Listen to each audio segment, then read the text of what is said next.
Përshëndetje shikues të nderuar, mirë se po takojmë në këtë edicion të ri informativ. Në Kosovë mbrëm pati një dridhje toke e cila u ndje në shumë zona. Shërbimi gjeologjik i Kosovës njoftoi se dridhja pati potencial rrezikimin e qytetarëve dhe shkaktimin e dëmeve. Dridhja ndodhi në orën 22:09 minuta e që kishte forcën me magnitudë 4.8 shkallësh. Instituti tha se thellësia buruese e tërmetit ishte 5 km, ndërsa epiqendra e tij ishte 23 km në lindje të Prizrenit. Tërmeti shkaktoi panik tek banorët e shumë të zonave. Në Prizren, ku u ndje më shumë, banorët turistë dolën nga objektet e tyre të banimit. Edhe në përbanesat në fushë Kosovë e Firizaj dolën jashtë nga frika e përsëritjes së ndonjë dridhjeje tjetër. Në Brezovic, rreth 130 nxënës që po qëndrojnë për skiem u larguan nga një hotel.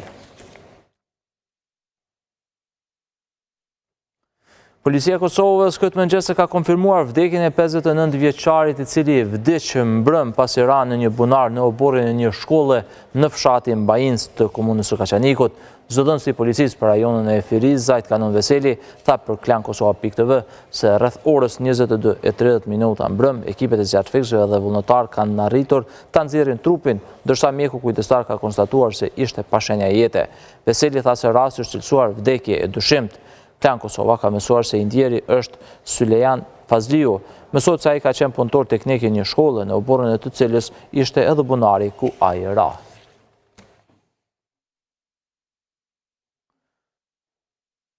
Sot pritet të mbahet seanca konstituive e Kuvendit të Kosovës të legjislaturës së 10, duke nisur nga ora 17. Atë do ta drejtojë deputeti më i vjetër që i takon Avnit e Harit nga lëvizja vetëvendosje, i shoqëruar nga deputetja më e re që i takon komunitetit turk nga partia KDTP e që është Fatma Taçi. Kryetari i mëparshëm i Kuvendit Dimal Basha, pas takimit të mbrëmshëm me përfaqësuesit e subjekteve politike parlamentare, ka thënë se pas votimit të kryetarit të ri të Kuvendit do të votohet në pako që të 5 nënkryetarët. Ai ka njoftuar se sipas praktikave dhe rregullore së Kuvendit, lëvizja vetëvendosje, subjekti me numrin më të madh të deputetëve, do të ulet në ulset e mesit të sallës plenare. PDK do të ulet në anën e djathtë, ndërsa LDK në anën e majtë. Deputetët e AK-s, si dhe ata nga komunitetet serbe dhe jo serbe, do të ulen në ulset e tjera.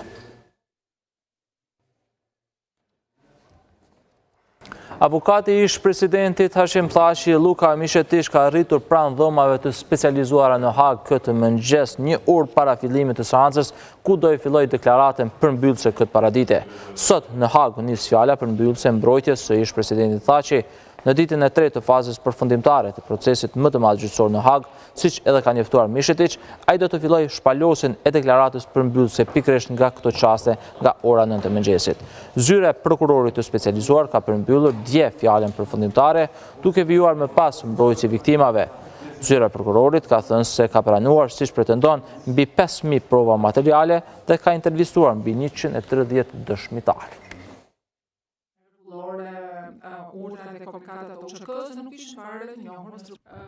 E Këshilli i ambasadorëve shqiptar ka shprehur shqetësimin e tyre të thellë lidhur me zhvillimet e fundit në procesin gjyqësor që po zhvillohet në Hag ndaj ish-krerëve të ushtrisë shqiptare të Kosovës.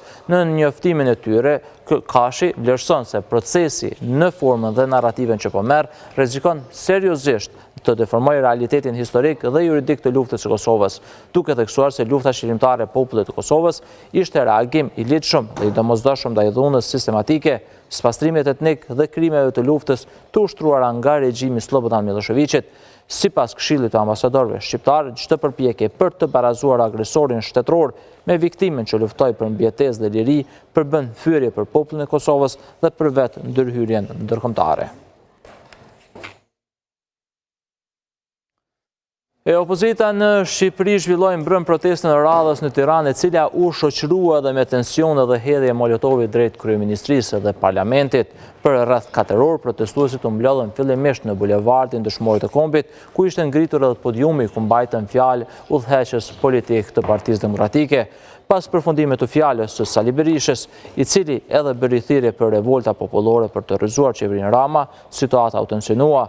Protestuesit hodhën molotov drejt efektiveve, ku flakët përhapeshin jo vetëm tek policët, por edhe te një makinë.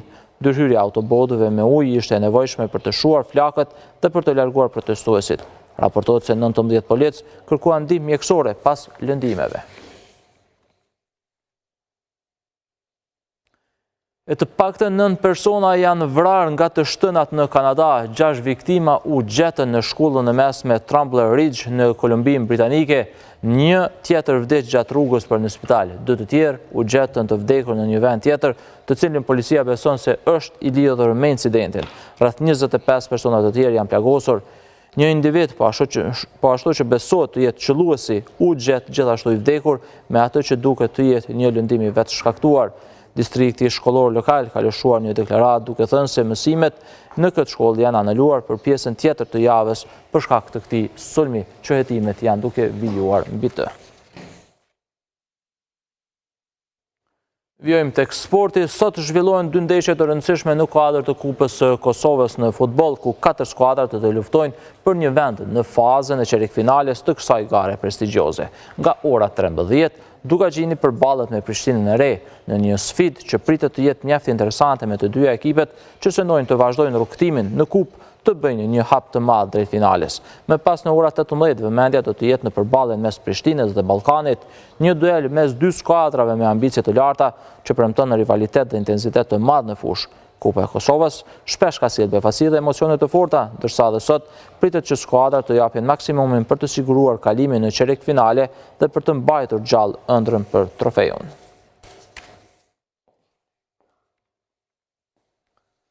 Ndërsa tifozi i famshëm i Manchester Unitedit, Frank Illet, është dëshpëruar nga skuadra e zemrës. United dështoi të fitonte mbrëmjen e djeshme ndaj West Hamit derisa e la atë pa i hequr flokët e tij karakteristike.